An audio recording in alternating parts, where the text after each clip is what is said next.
Zaragoza, 19 de noviembre, F. Hay quien dice que Aragón está sufriendo una tercera ola de COVID-19, pero para los directivos del Hospital Clínico Lozano Blesa de Zaragoza ha sido una ola continua que han podido capear gracias al esfuerzo y dedicación de todos sus profesionales y al apoyo de la atención primaria, sin la cual no hubieran podido afrontar el fuerte repunte de octubre. La pandemia ha puesto de manifiesto que lo mejor que tiene este sistema sanitario son sus profesionales, todos, desde el que trabaja en la limpieza a los celadores, los médicos, enfermeras o auxiliares que han dado el 200%, que han estado dispuestos siempre y que a pesar del nivel de estrés lo están dando absolutamente todo, incluso apuntándose a trabajar en la UCI en días de libranza, lo dicen al unísono. Quitándose la palabra, el gerente del Hospital Clínico, José Ignacio Barrasa, el director médico, Joaquín Costán, y la directora de enfermería, Elena Altarribas, en una entrevista con EFE para explicar cómo este centro ha hecho frente a la COVID-19, un equipo que también tiene que hacer terapia de grupo, porque lo único que nos llega, dicen, es la presión de la gente, pero tienen que aguantar como los demás y con un nivel de estrés y dedicación muchísimo más intensa de lo que se cree, a full time y con mucha responsabilidad. El gerente ha querido lanzar un mensaje de esperanza, de que hay recursos y que el personal está dando de sí, pero ha insistido en que la ciudadanía también les tiene que ayudar porque, ha advertido Costán, de lo que haga la gente depende la transmisión del virus. Datos técnicos: el Hospital Clínico de Zaragoza comenzó su actividad en octubre de 1974 y fue propiedad de la Universidad de Zaragoza hasta su integración en el INSalud en 1987.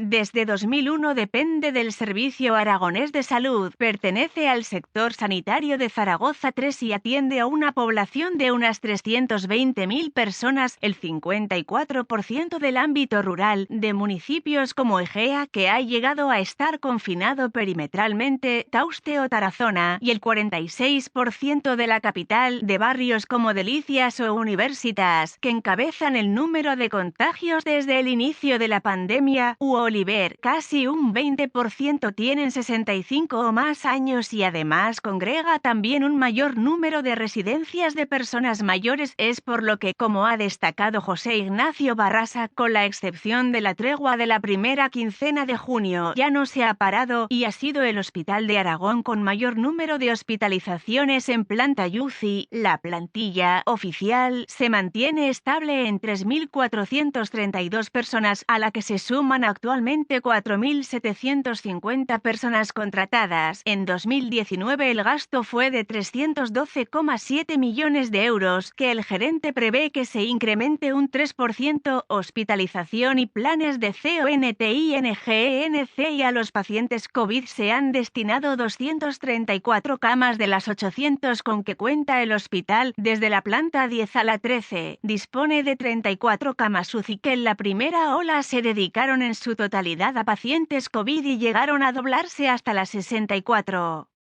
Dado que en esta oleada no se ha paralizado el resto de la actividad quirúrgica, a los enfermos de coronavirus se han destinado estas 34 camas y 8 boxes doblados que suman en total 51 plazas. Además, suma otras 10 plazas con monitorización para semicríticos, enfermos que necesitan rehabilitación respiratoria antes o después de estar en la UCI. La antigua planta de traumatología se ha acondicionado como zona limpia, con otras 10 camas de UCI. En cardiología se han habilitado otras 6 con monitorización para liberar camas de intensivos y, de acuerdo con los anestesistas, otras 5 de rehabilitación postanestésica. El clínico gestiona asimismo con su propio personal una de las plantas de los denominados centros COVID dependientes del Departamento de Ciudadanía en el barrio de Casetas para atención domiciliaria, es decir, pacientes que no tienen una situación compleja, con capacidad para 20 camas, además de aprender a compaginar la actividad quirúrgica ordinaria con la atención a los enfermos de coronavirus y cómo distribuir las UCI. La primera ola ha servido para aprovechar espacios sin uso y del Centro de Especialidades Inocencio Jiménez para consultas con el fin de garantizar el distanciamiento de los pacientes y disponer del tiempo que requiere su desinfección tras cada uso. Esta estrategia ha evitado suspender intervenciones y permite mantener hábiles en la actualidad 12 de 14 quirófanos en horario de mañana y los 4 de tarde, controlando las intervenciones que puedan requerir UCI, más los 2 para enfermos con COVID, uno para operar y otro de rehabilitación. De este modo, se ha evitado incrementar el número de pacientes en lista de espera, salvo que los que hay están durante más tiempo. El clínico ha aprovechado el descenso en el número de urgencias para estrenar esta semana la carpa de triaje que montaron efectivos del Ejército el pasado mes de agosto, con un primer balance satisfactorio con entre 40 y 50 atenciones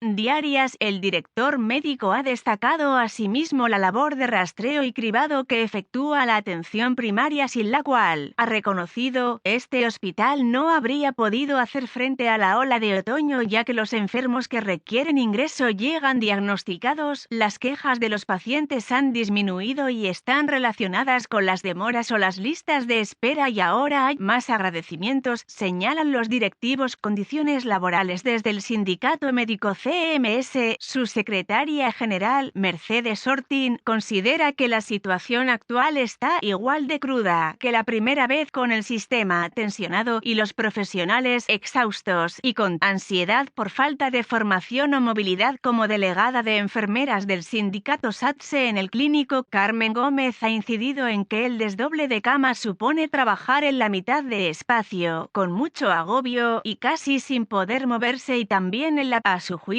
falta de coordinación y los distintos criterios con que trabaja cada hospital, incluso con una libre interpretación de los protocolos que cambian continuamente. Un ejemplo de la situación son las 477 bajas acumuladas que lleva el sector 3 desde julio, 142 activas el pasado día 10, lo que, ya asegurado, ha derivado en anulación de libranzas e incluso descansos para Navidad o que se cubran por personal de otras plantas, con el estrés que conlleva trabajar en una planta diferente, de una especialidad diferente y con compañeros y médicos desconocidos. Ha asegurado, además, de que hay compañeros que han sufrido la enfermedad que vuelven con secuelas como dolor de cabeza. Gómez reconoce que psicológicamente se sienten también muy afectados y desesperanzados por la actitud de la ciudadanía, y recuerda lo duro que fue afrontar la primera ola sin tratamiento, sin EPIs, y tratando de paliar la soledad de los enfermos e incluso dándoles esperanza cuando se sabía que no la había. Gómez dice que están desanimados por la falta de previsión de la administración y no haber aprovechado el descenso de casos del verano para formar personal, lo que ha supuesto que sean las propias enfermeras que trabajan en las UCI las que han ejercido de formadoras del personal que ha sido derivado a estas unidades, cuando un intensivista necesita 4 años o el máster de la especialidad son 2, una queja que ha matizado la directora de enfermería, quien ha informado de que en la tregua, en colaboración con el área de formación y la supervisora de la UCI, se cualificó a los profesionales de trauma donde se había previsto la nueva unidad de intensivos. Al tiempo, se hizo un llamamiento al que respondieron 35 enfermeras y 20 auxiliares que han cubierto, en función de su experiencia, la UCI de trauma y quirúrgica.